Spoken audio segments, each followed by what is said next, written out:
Well, hey guys, and welcome back to the channel. I got sent a really cool power station to check out. And solar generator is another common way to kind of refer to these. But this one has kind of impressed me more than most of them that I've used. Because, and I'll just mention this highlight right off the jump, this has a 9-watt idle power consumption. So the difference in runtime that I've seen with this, just in everyday usage, whether, see, a lot of times I have one of these that I just keep in my bedroom, and it runs everything, charging your phones at night, all that cool stuff, just because I really enjoy playing with the solar thing. And I'd been running a couple of other models, and when the AC inverter was on, the amount of draw, within a day, you'd really notice how much more power you're using. This thing just literally lasted forever, and I was honestly surprised when I finally went to turn it on one time, and it was down to 2%. So impressively low power draw means this thing runs a lot longer. If you're having to run lower consumption things and stuff like that, it will not be just draining its own self by powering itself nearly as quickly as many of the units that I've ever tried before. So this also accepts 800 watts of solar.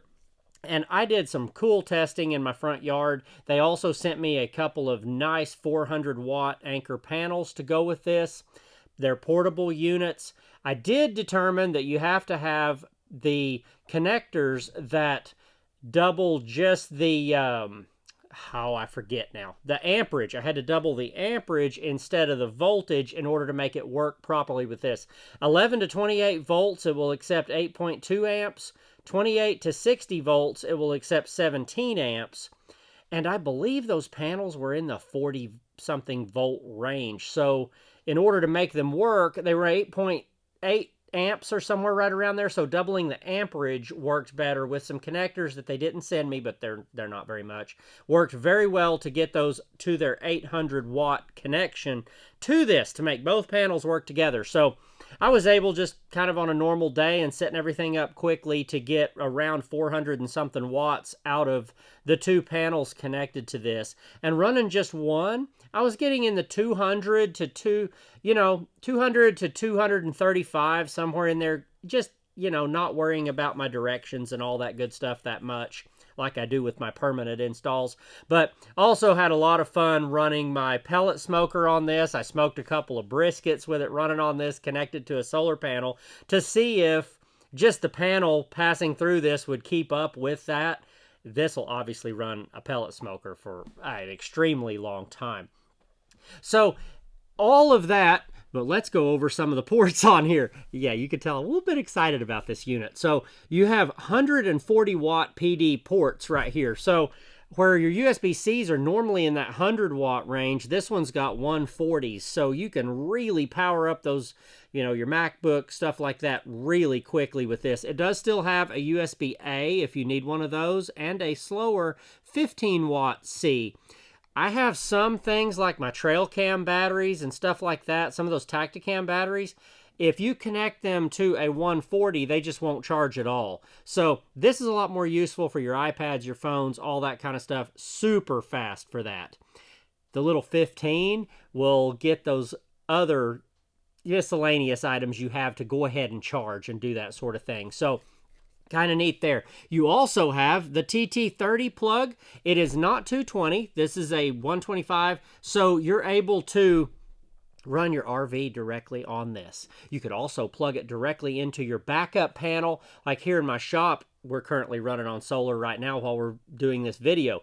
But this will plug directly into the shop. My 220 stuff wouldn't work, but everything that is regular 110 would. So nice little RV plug deal there, especially if you have like a generator plug on your house. You can go ahead and just plug this right in, and it will run your emergency stuff in your house for you. And that's where that nice low personal draw on this thing comes into play quite a bit. It does have a breaker on it, and it will charge from the wall at 15 amps. And I believe it's something like 1.8 hours or something like that to recharge this from the wall. With solar, you're looking at maybe about 3 hours to recharge this unit right here.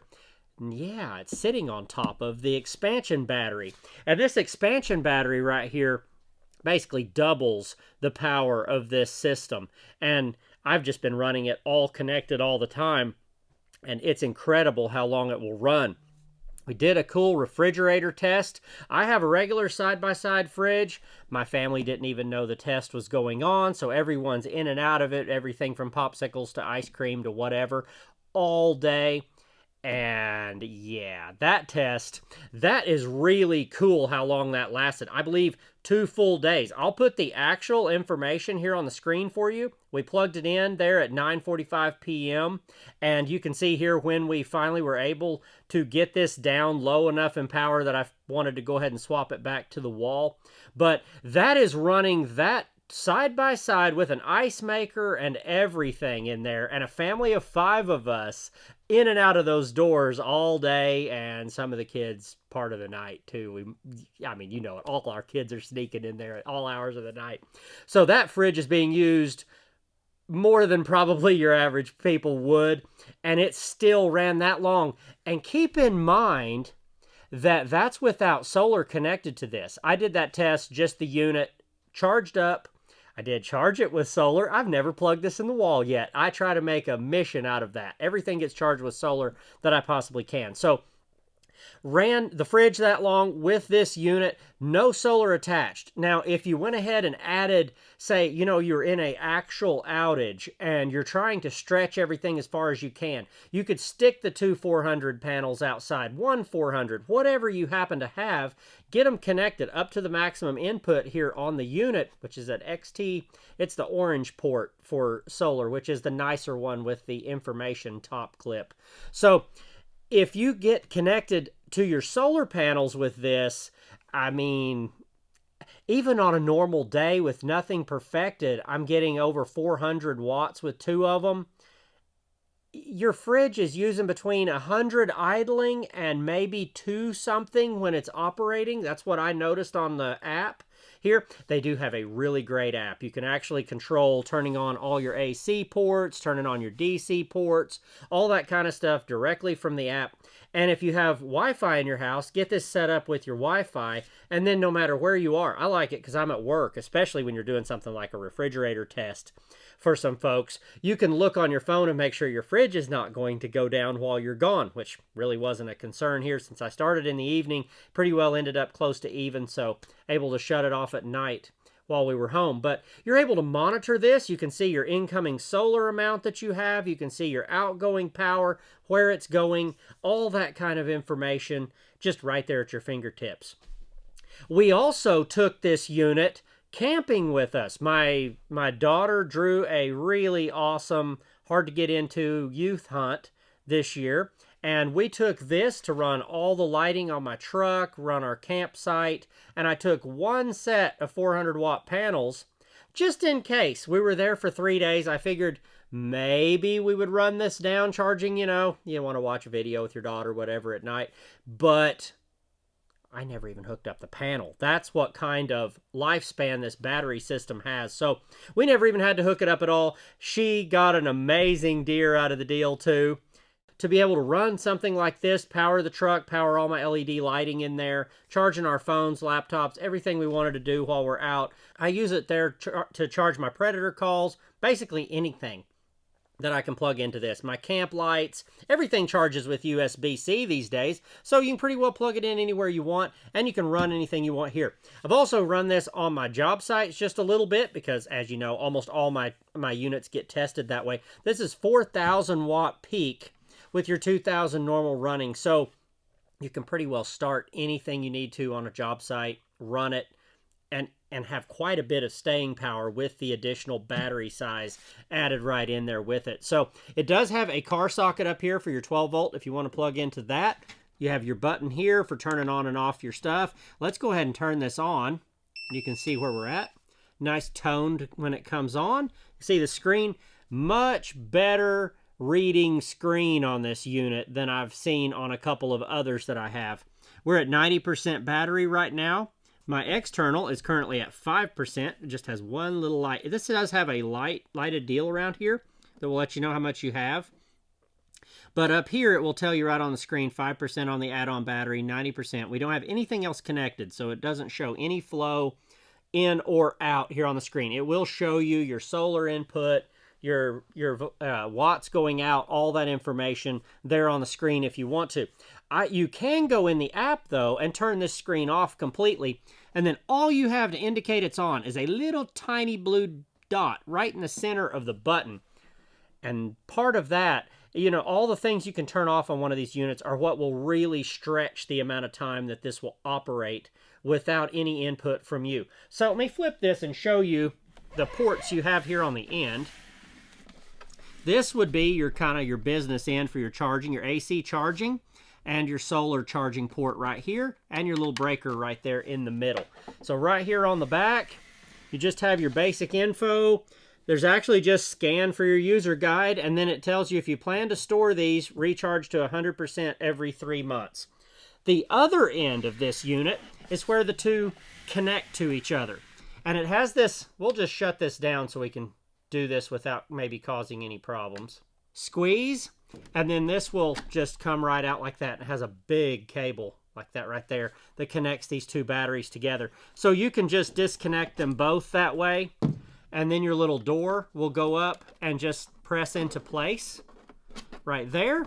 Same on both of them, so you can just go ahead and close them up if you want to. And then this upper unit will come right off, and they just kind of nest in some little slots there.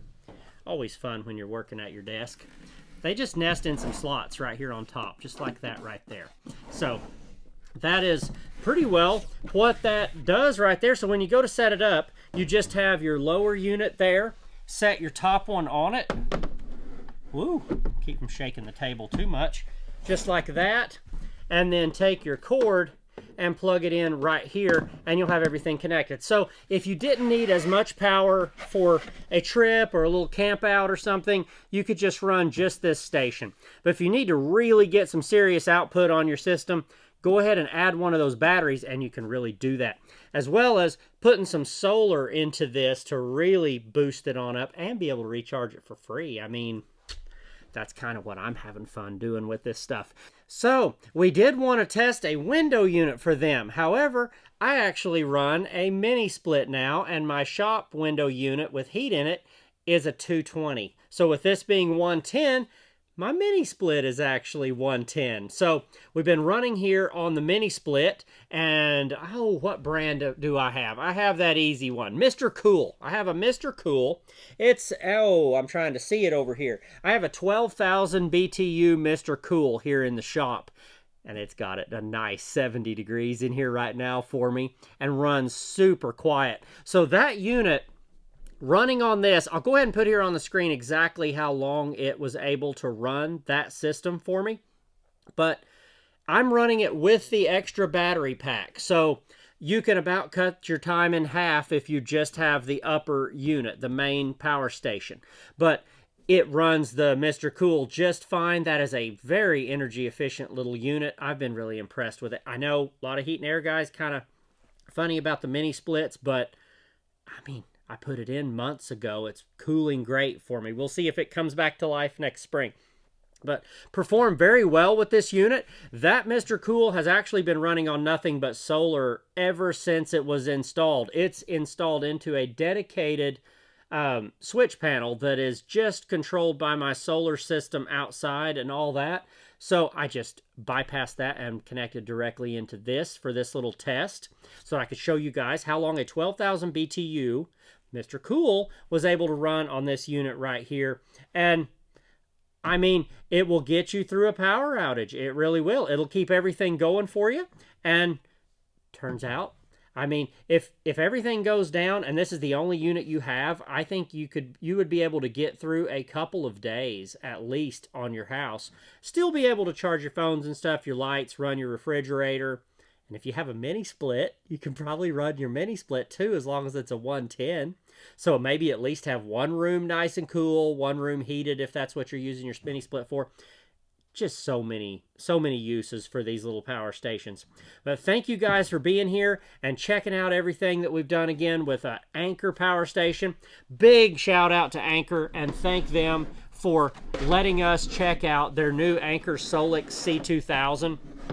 This is the nicest, cleanest build power station that I think I've had so far, and I have quite a few, as I'm sure you guys are well aware at this point. I'm slightly obsessed with these things, but they're just awesome. I have them in my deer cabins. I have them at one in the truck. I've got them on the job site. They just do it all now, and they do it quietly, most importantly. And when I have a power outage, I got a power station for each room pretty much, so I think we'll be just fine. But thank you guys for being here. It's great to be back making videos again for you guys. Got a couple more cool ones coming up here pretty quick. Links will be in the description down below for these units, all that good stuff. Probably even some more stuff from us. But be sure to go check that stuff out, and check out some other videos that we put out recently too. We'll have some tool ones coming out here in just a minute. See y'all on the next one.